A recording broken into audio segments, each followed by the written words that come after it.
Assalamualaikum warahmatullahi wabarakatuh. Saya Ali Maftofin SCI, guru fikih di Madrasah Aliyah Matoli'ul Huda Mugel Jepara, sekaligus mahasiswa PPG dalam jabatan LPTK IAIN Kediri. Pada hari ini, hari Ahad tanggal 11 Mei 2025, saya akan melaksanakan praktek pembelajaran untuk uji kinerja UKIM PPG dalam jabatan batch 1 2025. Terima kasih. Wassalamualaikum warahmatullahi wabarakatuh. Assalamualaikum warahmatullahi wabarakatuh. Waalaikumsalam warahmatullahi wabarakatuh. Oke, baik. Selamat pagi. Siswi kelas 10C yang berbahagia. Pada pelajaran kali ini pelajaran fikih ya. Kelas 10 materinya kali ini yaitu tentang penyelenggaraan jenazah. Ketika ada orang meninggal itu yang harus dilakukan sebagai orang muslim itu apa? Nah, nanti akan kita pelajari bersama-sama pada pagi kali ini. Siap? Siap. Kalau begitu mari kita mulai dengan membaca berdoa bersama-sama. Bismillahirrahmanirrahim. Asyhadu an la ilaha illallah wa asyhadu anna Muhammadar Rasulullah. Raditu billahi rabban wa bil islami dinan wa bi Muhammadin nabiyyan wa rasulah. Rabbi zidni ilma warzuqni fahma. Rabbi shrah li sadri wa yassir li amri wahlul 'uqdatam min lisani yafqahu qawli. Amin ya rabbal alamin. Baik, terima kasih. Selanjutnya sebelum materi kita lanjutkan, saya mau cek anak-anak ini hadir semua atau barangkali ada yang tidak hadir. Kalau nggak hadir, kira-kira kenapa? Gitu ya. Yang 11 yang pertama Ahya Fauzia. Hadir, alhamdulillah. Sehat ya? Ya. Aflah Aufa. Aflah Aufa. Alfi Makna. Hadir. Terus kemudian Alfun Nikmatul Husna. Sana. Terus kemudian Arin Arital Hakko. Arin di belakang. Istiqomah. Ini sehat-sehat semua kayaknya bahagia tak aja. Sekar Trimulyani. Alhamdulillah. Siti Rohatul Ula. Sebelah sana. Umi Khairiyah. Umi Khairiyah. Zairatul Muna. Hadir semua ya pakai cara ini ya. Jadi secara saatnya bilang kelas. Kalau ada yang kurang rapi pakaiannya, tubuhnya. Kalau ada rambut-rambut yang masih keluar dari tubuh, termasuk sampah-sampahnya ada di meja. Nah, biar belajarnya nyaman, maka kelas harus bersih, rapi, dan bersih. Oke, sekarang kita lanjutkan pada materi tentang penyelenggaraan belajar. Oke, dari anak-anak kelas 10 ini, apakah ada yang sudah pernah membantu ketika ada orang meninggal? Sama sekali, barangkali ada keluarganya yang meninggal terus membantu ngapain?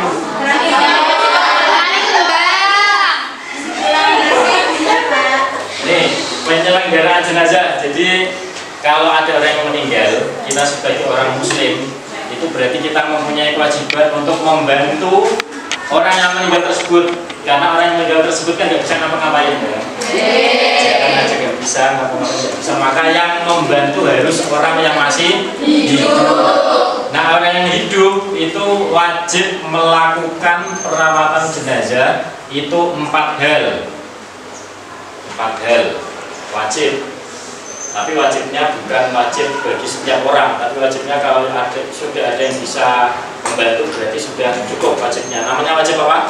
Kifayah. Jadi kalau misalnya dalam satu keluarga sudah ada yang membantu berarti tetangga-tetangganya nggak usah membantu karena kewajibannya sudah gugur. Namanya fardu kifayah. Penyelenggaraan jika ide adalah buat apa? Bayangkan. Seandainya ada keluargamu yang meninggal, kira-kira perasaanmu itu ingin membantu hormat keluargamu yang meninggal apa malah takut? Sedih ingin. Ya kalau sedih jelas ya, kalau keluarga sedih jelas. Maksudnya gini loh, hormat kita kepada orang yang meninggal, khususnya apabila keluarga kita, untuk kita kira-kira kita itu terus kemudian tergugah untuk membantu apa malah takut? Membantu. Paling bagus adalah membantu apa yang paling baik, yang membantu yang paling baik yaitu penting itu adalah 4. Yang pertama memandikan, kemudian yang kedua mengkafani, kemudian yang ketiga mensolatkan. Bisa mensolatkan berarti mayatnya nanti di di sini aja. Ada kesalahan sedikit, tidak apa-apa. Namanya juga manusia. Harusnya bisa mensolati berarti mayatnya disolati. Tapi kalau mensolatkan berarti mayatnya tidak berdiri. Jadi mensolati, habis mensolati terus kemudian menguburkan si mayat. Jangan disimpan, tapi dikubur. Nah, kalian sebagai orang muslim yang baik, apalagi alumni atau masih sekolah di MA Matilda, harusnya bagian orang-orang yang membantu pengurusan jenazah tersebut. Oke, kita mau memandikan. Selanjutnya nanti kita akan belajar, saya terangkan tentang cara memandikan jenazah, mengkafani jenazah, sekaligus mensolatkan jenazah, kemudian menguburkan. Menguburkan nanti tidak usah lah, karena biasanya yang menguburkan itu biasanya cowok-cowok. Kalau cewek nanti malah nggak kuat badan. Nanti kita praktek memandikan jenazah. Saya sudah siapkan ini ada boneka orang. Terus kemudian saya sudah membawakan juga 1 paket kain kafan. Ya, kain kafan. Saya juga membawa jari, membawa kain jari ini. Nah, nanti ini kita praktekkan secara langsung, tapi orangnya nanti menggunakan boneka. Atau ada yang mau?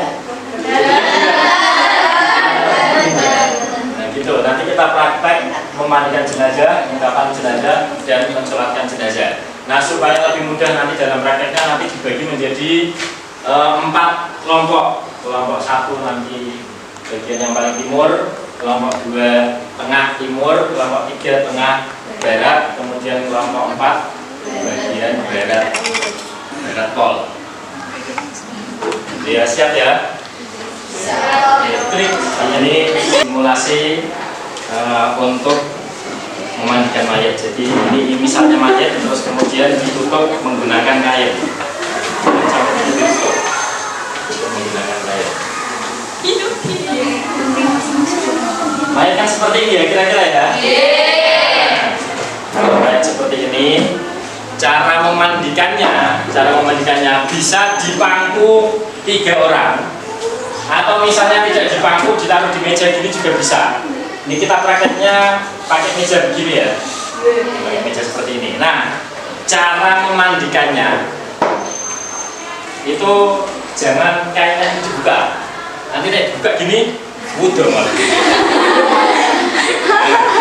Sebelum dimandikan, pakaiannya dilucuti dulu. Kalau bisa dicopot, dicopot. Kalau nggak bisa dicopot, digunting.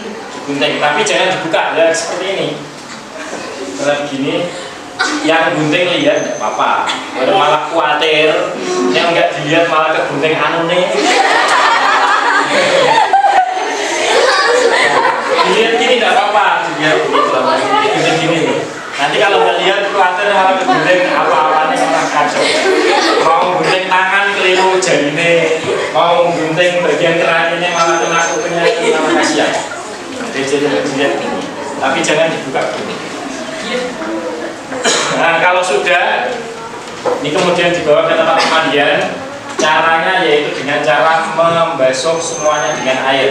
Kemudian orang yang meninggal, jenazah yang meninggal, di setengah dudukan, setengah duduk ini, ya. Kotoran-kotoran yang berada di perut, pokoknya kotoran yang ada di dalam tubuhnya si mayat dibersihkan. Nek perut berarti diurut supaya kotorannya keluar. Pas keluar ya jangan. Jadi memang harus gitu supaya bersih. Keluarkan sudah, kalau sudah terus kemudian lanjut dimandikan menggunakan air, menggunakan sabun. Memandikannya intinya supaya bersih menggunakan sabun. Kadang mayat kalau meninggalnya pas tidur kan kadang beleleh. Pas pilek kadang ya ada. Atau pas saat itu lama sakit terus kemudian nggak samponan ya disampo. Mandikan supaya bersih. Tapi cara gosoknya jangan pakai gosok. Mandi sih orang yang sehat yang hidup, jangan pakai gosok cekat jangan. Nanti malah kulitnya melupas semua. Karena kalau mayat itu kan kulitnya sudah nggak sehat, nanti digosok malah melupas semua. Alon-alon, pelan-pelan, leleh-leleh bersihkan. Itu cara memandikannya. Air boleh dari atas, tapi yang jelas nanti juga air dari dalam sini, disemprot dari dalam. Misalnya orang yang mangku di sini, dipangku di sini berarti nyemprotnya dibuka gini, buka pelan, disemprot. Kalau sini kebuka ada apa-apa di sini. Cewek berarti sampai sini kebuka ada apa-apa. Tapi kalau cewek jangan sampai sini. Tahu. Sini campur. Artinya kalau cowok buka sampai sini ada apa-apa. Sekat. Bulu ada kecil-kecil dengan kuping-kuping. Kalau sudah bersih semua, terakhir menggunakan daun bidara, campuran daun bidara, kemudian ada juga pakai kapur barus. Sebenarnya kalau sudah, kemudian ini diangkat. Sebelum ini diangkat, pastikan dulu tempat untuk mengkafani sudah siap. Ya. Nah, setelah dimandikan kemudian diangkat minimal 3 orang. Bagian kepala, kemudian bagian badan, kemudian kaki.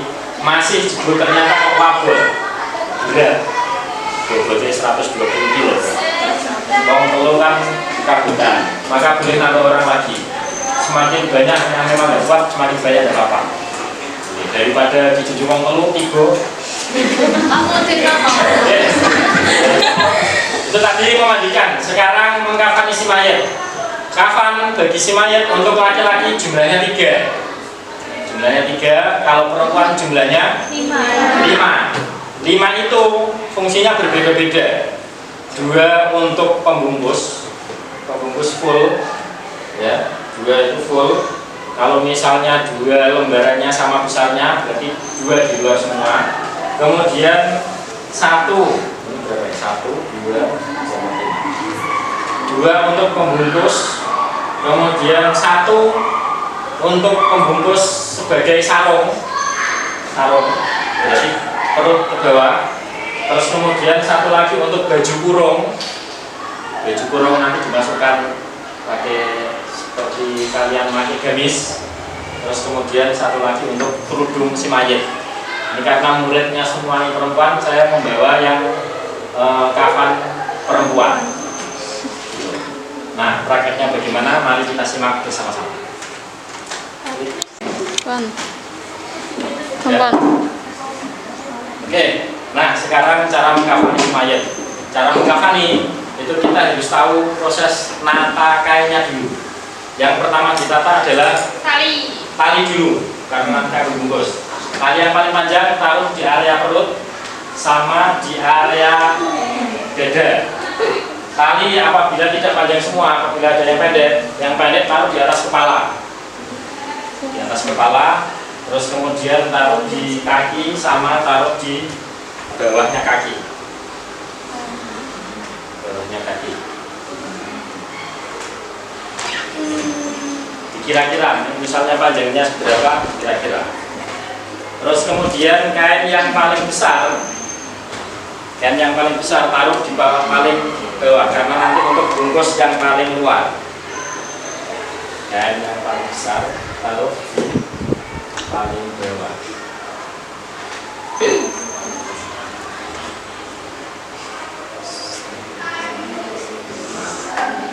Kain yang kedua, yang paling besar juga apabila ada,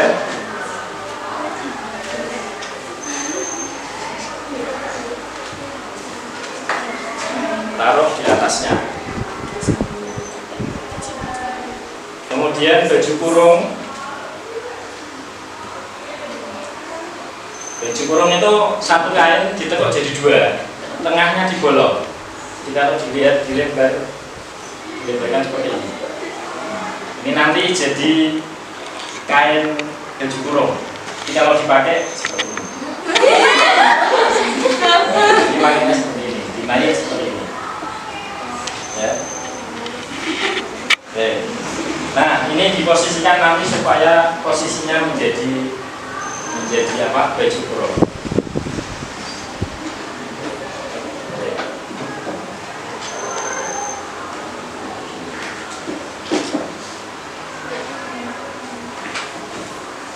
Terus kemudian kainnya satu lagi taruh di bawah.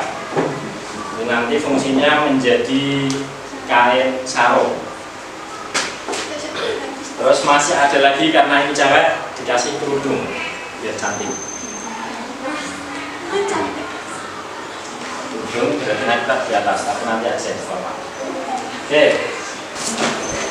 Oke, ini mayat sudah berada di atas kain kafan. Cara bungkus jangan langsung dibuka semua, nanti udol lagi. Caranya tetap seperti ini, baju kurung dimasukkan, tadi kan di bawah ketutupan, berarti yang sini tinggal nutup kayak gini.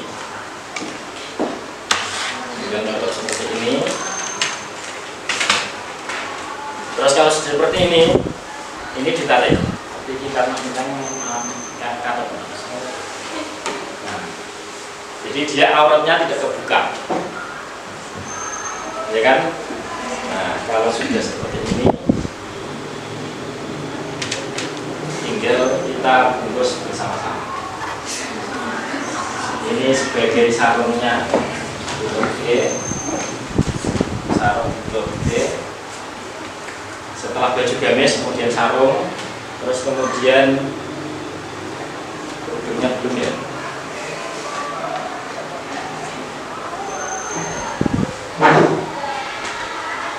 Kerudung apabila bisa diangkat dulu, tapi orang ini. Nah, kerudung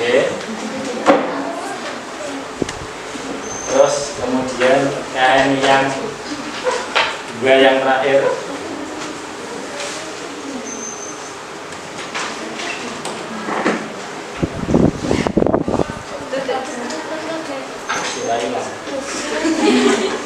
terus kemudian yang paling terakhir.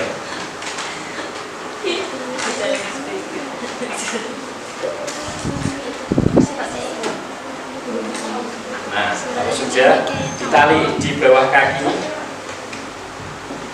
tali di bawah kaki,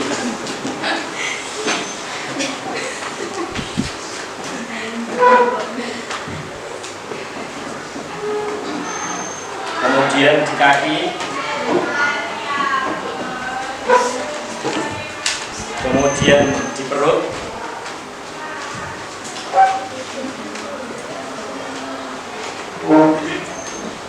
kemudian di dada,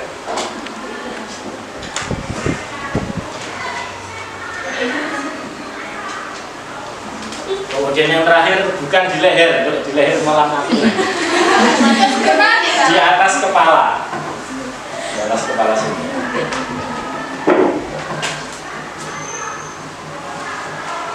Oke, ini adalah cara untuk mengkafani mayat. Nah, Sekarang tadi sudah terbagi menjadi 1, 2, 3, 4 kelompok.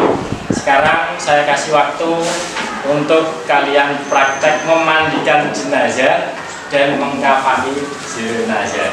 Silakan dari kelompok yang sebelah sini. Klik.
praktek dari kelompok A semuanya alhamdulillah berjalan dengan baik, mulai memandikan sampai mengkafani.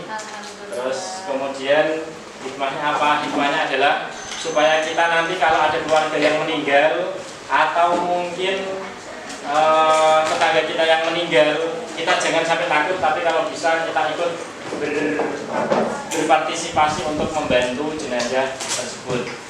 Nah, ini adalah bentuk kita mengabdi kepada Allah SWT. Selain hubungan kita dengan Allah SWT, kita juga membantu sesama manusia. Hablum minallah dan hablum minan nas. Gitu. Ini nanti saya akan membagikan lembar soal. Nanti akan saya kirim lewat grup WA sebagai asesmen atau penilaian pelajaran kali ini. Nanti silakan dikerjakan, kemudian jawabannya dikembalikan kepada WA grup tersebut. Begitu ya? Saya cukup sekian pelajaran kita kali ini untuk membahas dan memahami tata cara untuk mengurus jenazah atau penyebaran jenazah. Sekian. Baik, untuk materi sini kali ini sudah selesai. Jamnya sudah selesai. Mari kita berdoa bersama-sama. Bismillahirrahmanirrahim. Allahumma arinal haqqa haqqa warzuqna ittiba'ah wa arinal batila batila warzuqna ijtinabah. Amin ya rabbal alamin. Terima kasih.